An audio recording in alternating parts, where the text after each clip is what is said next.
makapagligtas at hindi mahina ang kaniyang pandinig upang hindi makarinig.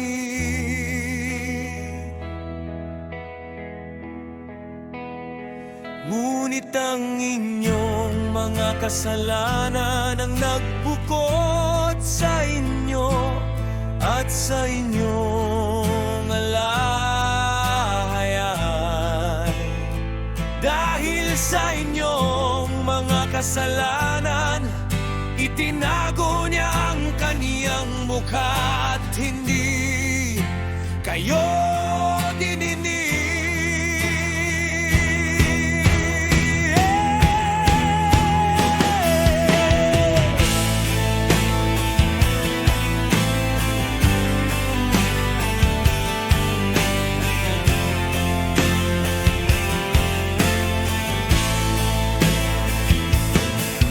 Sapagkat ang iyong mga kamay ay nahugasan ng dugo at ang inyong mga daliri ay natakpan ng kasalanan. Ang inyong mga labi ay nagsasalita ng kasinungalingan at ang inyong dila ay bumubulong ng kasamaan.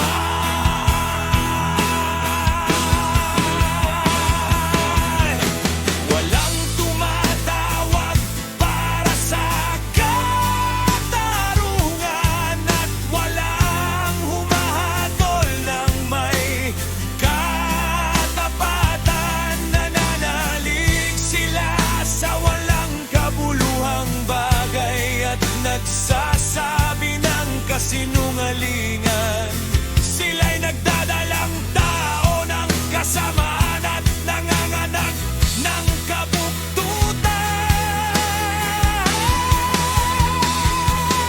Sila'y nanganganak ng mga itlog ng ulupong at humahabi ng sapot ng gagamba.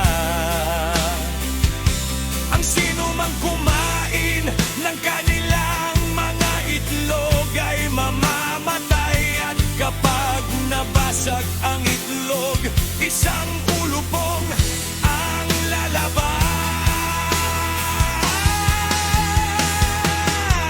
Ang kanilang mga sapot ay hindi magagamit na damit at hindi sila maaring magbalot ng kanilang mga gawa. Ang kanilang mga gawa ay masasama at karahasan ang nasa kanilang mga kamay.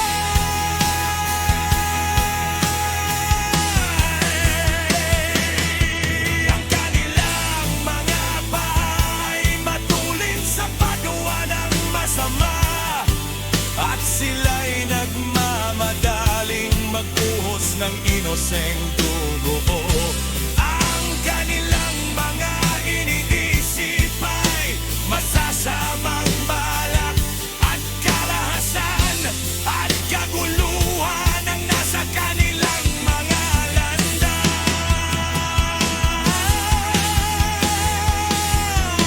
Hindi nila alam ang daan ng kapayapaan at walang katarungan sa kanilang mga landas. Sila'y gumawa ng likong daan, sino mang lumakad doon ay hindi makararanas ng kapayapaan.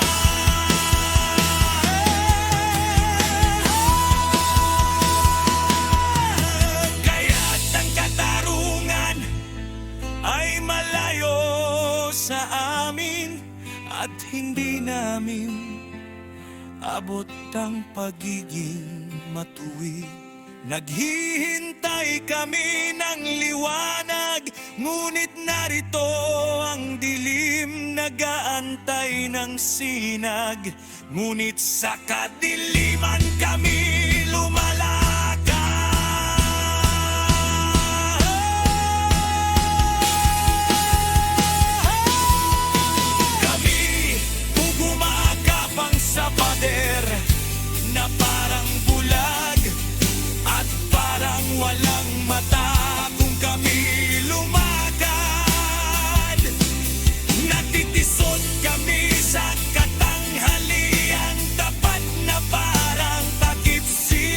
sa mga malulusog.